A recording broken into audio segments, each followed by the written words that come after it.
Olá! Não apenas o dia 19 de abril, mas todo dia é dia de índio. E por isso o Repórter Ciência traz hoje um projeto com temática indígena. A pesquisa Imagem do Índio na Escola da Faculdade de Educação. Quem vai conversar conosco é o professor Bessa Freire. Quem são os índios para os brasileiros? O Programa de Estudos dos Povos Indígenas, o PROíndio, da Faculdade de Educação, está realizando uma pesquisa que investiga a imagem dos índios nas escolas. Segundo o estudo, muitas declarações sobre os índios vêm carregadas de preconceito.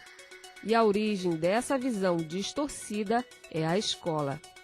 Eu fiz entrevistas pelo Facebook e também fiz entrevistas pessoalmente, pessoas de diversas idades, para ver realmente a diferença, né? O que elas aprenderam sobre os índios na escola, material didático.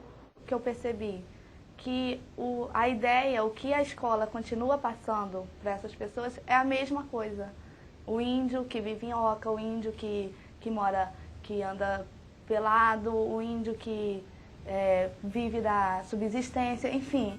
Os pesquisadores verificaram que, além da escola, a mídia também contribui para a imagem preconceituosa sobre o índio.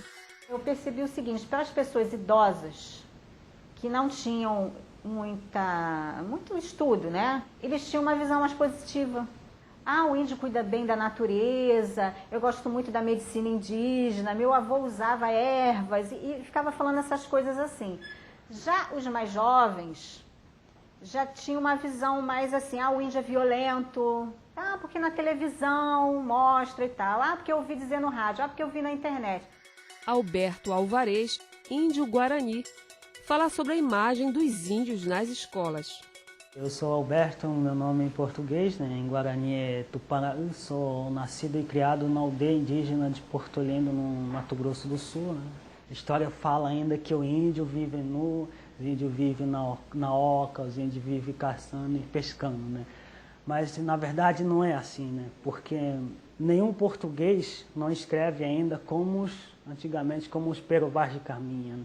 Então por que um índio tem que viver ainda naquele 500 anos atrás? Né? Me chateia mais assim quando eles pensam assim que um índio é um grupo só, né? Então às vezes, que nem essa palavra índio, né? Existe a palavra índio, mas atrás dessa palavra índio existem vários povos. A minha cultura, por exemplo, o Guarani é diferente dos Tupiniquim, dos Tupinambá. No Brasil, às vezes a pessoa pensa, índio, quando pensa em índio, fala, não, índio vive lá no Amazonas. Né? Às vezes a gente fica pertinho assim, de uma comunidade indígena, mas a gente não conhece. Né? Que nem às vezes aqui na universidade, muitos dos alunos não conhecem o índio. Né? Quando se fala de índio, eles pensam que lá só existe na Amazônia. Né? Então, mas aqui dentro do estado do Rio de Janeiro tem 6 aldeias Guarani. Tem Niterói, tem Angra do Reis, Paraty. Alberto tem uma trajetória de vida bem diferente do que as pessoas imaginam. Ele estudou na aldeia até a 4ª série. Seguiu os estudos em escolas urbanas e aos 14 anos parou de estudar para trabalhar em um canavial no Mato Grosso do Sul. Depois voltou a estudar no estado do Espírito Santo. Então lá que eu comecei a estudar o curso de formação dos professores, assim, então já sou professor formado, assim, tudo. Eu já me formei também na língua de tradução indígena na Universidade Federal do Espírito Santo. Atualmente, Alberto estuda na Universidade Federal Rural do Rio de Janeiro e aguarda a transferência para o FMG. Ele trabalha no Observatório de Educação Escolar Indígena, vinculado à Universidade Mineira. Além de professor, ele também é ator, escritor, editor e diretor de cinema. Professor, quando é que surgiu esse projeto que estuda a imagem do índio nas escolas? Bom, ele surge dentro do Programa de Estudos dos Povos Indígenas, que é um programa vinculado à Faculdade de Educação da UERJ, onde eu sou professor. Nós fizemos pesquisas em arquivos na cidade do Rio de Janeiro, e depois fizemos pesquisas em pequenos arquivos cartoriais, paroquiais e municipais no Vale do Paraíba, procurando documentação sobre a história indígena do Rio de Janeiro. E publicamos, então, 2 livros. O primeiro foi o Guia de Fontes para a História Indígena e do Indigenismo, e depois nós fizemos um livro, nós usamos essa documentação para fazer um livro que já está na sua segunda edição, que é Aldeamentos Indígenas do Rio de Janeiro. Então, com este livro, nós começamos a fazer oficinas com professores do município. Em março de 2008, o presidente Lula e o então ministro da Educação, Haddad, publicaram uma lei que torna obrigatória a temática indígena em sala de aula. O que significa que todos os níveis e modalidades de ensino devem apresentar às crianças, aos alunos, aos adolescentes, uma visão sobre os índios. Foi aí que vocês perceberam que tinha que ser analisada essa imagem que a escola produzia sobre os índios. Isso, porque como nós começamos a dar muitas oficinas para professores, demos para professores dos municípios, fomos a Japeri, Angra do Reis, Paraty, Valença, Cantagalo, Pádua, Campos, então, e aqui na cidade do Rio de Janeiro. Nós demos oficina para professores do município e do estado. Nesse contato nosso com os professores, nós descobrimos que havia duas grandes dificuldades para implementar essa lei. A primeira, não havia material, os professores não estavam preparados com conhecimento mínimo para discutir essa temática em sala de aula. Em segundo lugar, a visão que se tinha dos índios era uma visão muito preconceituosa. E aí nós decidimos, então, depois desse contato com os professores, fazer um grande projeto que, digamos, tem dois braços esse projeto. Um deles é entrevistar pessoas sobre a imagem que elas têm dos índios. O que ficou? O que um brasileiro pensa de um índio hoje? E vocês têm descoberto assim, muitos preconceitos acerca da imagem do indígena. Sim, preconceitos, e o mais doloroso, para quem está trabalhando com educação, o mais doloroso é saber que um dos focos, uma das matrizes desses preconceitos é a própria escola. Eu posso dar um exemplo que não foi o único. Uma das pesquisadoras que participam do projeto entrevistou uma jovem formada já pela universidade, ou seja, com ensino fundamental, médio e universitário, e perguntou dela como é que ela via os índios, o que ela achava dos índios. E ela disse, não, os índios constituem um câncer para a sociedade brasileira que está roendo as terras do Brasil, etc, etc. A pesquisadora ficou um pouco chocada com isso, mas entrevistou a mãe dessa jovem. E a mãe dessa jovem, que não frequenta escola, ela é motorista de uma van dessas escolar, ela não teve escolaridade desenvolvida, ela tem uma visão sobre os índios muito menos preconceituosa e muito mais perto daquela visão que, digamos, a antropologia, a etnologia está chegando. Essa educação que está deseducando.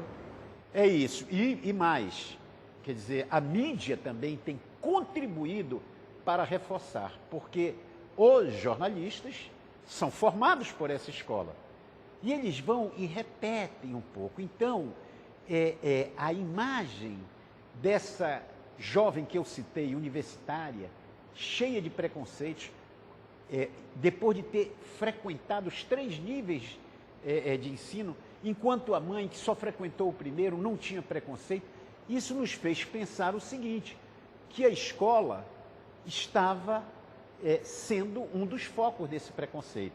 É uma suspeita que a gente tem e que eu acho interessante aprofundar para verificar, né? Porque, e mais, quando a entrevistadora, a pesquisadora, disse, não, mas sua mãe tem uma visão diferente, ela usou o seu diploma universitário para dizer porque ela não estudou. Isso me faz lembrar um pouco uma situação que foi narrada por uma professora do Acre, a Nieta Monte, que trabalha com escola indígena, com educação indígena. Ela conta que numa visita a uma aldeia indígena, ela estava falando com um velho, e o velho falava a língua caxinauá. E falava o português como segunda língua, mas falava o caxinauá. E um velho estava falando de narrativas da cultura caxinauá, que são os índios do Acre, e num determinado momento ela perguntou dele, apontou para um jovem que ia passando e disse, ele fala a língua? O velho olhou e disse, ah, não, minha filha, coitadinho, ele não fala. Disse, por quê? Porque, coitadinho, ele foi para a escola. É o contrário, né? Então, a escola servindo para apagar. E aí vem o outro braço do projeto que eu queria falar. O outro braço são justamente esse trabalho que a gente faz com as escolas. A gente faz trabalho, além de oficinas com professores, a gente vai, uma equipe, nas escolas, às vezes levando alguns índios guaranis. Vocês fizeram quantas entrevistas e qual é a previsão para o projeto chegar a uma conclusão? Nós queremos chegar, nós já temos quase a metade disso, mas nós queríamos chegar a umas 500 entrevistas, não é? Para ser uma amostra relativamente representativa que pudesse abrir o leque e nos dar uma visão sobre essa representação que o Brasil ainda tem dos índios. Nós aqui na UERJ, no ano 2000, pelos 500 anos, nós abrimos um curso de extensão em língua guarani. Nós temos hoje, no Rio de Janeiro, 6 aldeias guaranis. Nesse momento em que eu estou falando com você, ou em que o telespectador vai nos ver, existem pessoas falando a língua guarani, cantando em guarani, rezando em guarani, rindo em guarani. Então, ela é uma língua viva falada no Rio de Janeiro e ela é falada em 10 estados do Brasil, em mais de 100 municípios. É uma língua que é falada no Brasil, no Paraguai, na Argentina, na Bolívia e no Uruguai, em 5 países no Mercosul. Você está falando isso da língua que está viva, né? Porque às vezes as pessoas falam do índio como uma coisa atrasada. Isso também faz parte da imagem que a gente tem do índio, não é isso? Faz parte. E isso é produto de uma ignorância. Porque de 190 milhões de brasileiros, 200 milhões de brasileiros, você não tem 500 mil brasileiros que possam te dizer, eu conheço índios, eu visitei a aldeia de índios. Então, os brasileiros não têm contato com os índios. A imagem que eles têm dos índios é aquela imagem que a escola e a mídia passam. E essa imagem é uma imagem preconceituosa, deformada. E sabe por que ela é preconceituosa? Porque tem implicações de ordem legal.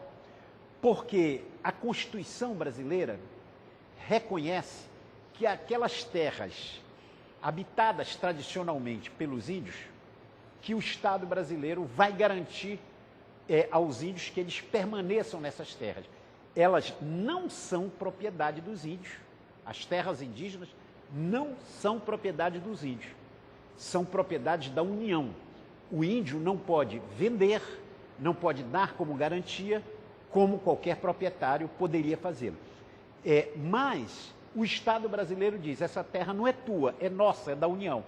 Mas eu te garanto que ninguém mais vai tocar e que o que vocês conservaram, nós vamos dar uma garantia para que vocês continuem habitando. Então, como o Estado brasileiro reconhece ao índio o direito à terra, pipocam nessas áreas de fronteira conflitos entre indivíduos da sociedade nacional, fazendeiros, plantadores de soja, empresas de minério, garimpeiros, etc., que tentam abocanhar essas terras indígenas. Então interessa para eles dizer que o índio é uma coisa do passado. Do passado, que ele não ultrapassado. existe. E mais, uma visão muito deformada de achar que índio é aquele que está no livro didático e na carta do Pero Vaz de Caminha. O que o Pero Vaz de Caminha fala? Ele diz, não, estão nus na floresta, com cocara, etc. Espelhinho. Então, na cabeça das pessoas, ficou isso. Aí hoje, você vê um índio de carne e osso, que passa na tua frente, com relógio, com celular. Aí você compara com aquele índio do papel, do século XVI, e você diz, não, ele não é um índio de verdade. Então, o índio de verdade é que passou a ser de mentira. E aquele índio que não existe mais do século XVI é que passou a ser o índio de verdade. Qual é o objetivo final de fazer essas entrevistas? Vocês pretendem lançar um livro?